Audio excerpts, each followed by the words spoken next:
How to fix Rainbow Six Siege X not available at this time PS5 error. Hey friends, in this video, I'm going to show you how to fix the issue with Rainbow Six X where it says the game is not available at this time. So stick around till the end so you don't miss any important steps. Alright, let's get straight into it. First, this is really important. You must already own the base game Rainbow Six Siege in order to get access to Rainbow Six X for free.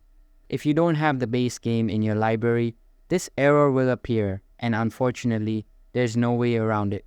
Now, if you do own the base game and you're still getting this error, here's what you need to do next. Open your web browser and go to the official Ubisoft website.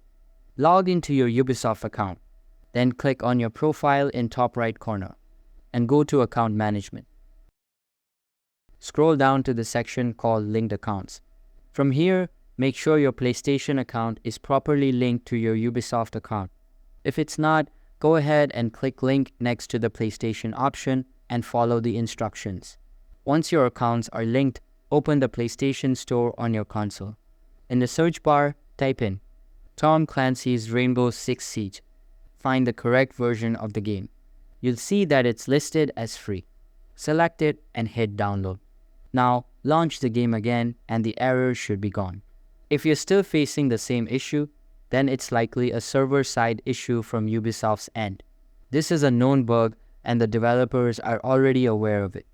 A patch or update will likely be released soon to fix it. In the meantime, all you can really do is wait, but now you've done everything on your end. And that's it. If this video helped you, don't forget to like, comment, and subscribe to stay updated with more gaming fixes and tutorials. Thanks for watching, and I'll see you in the next one.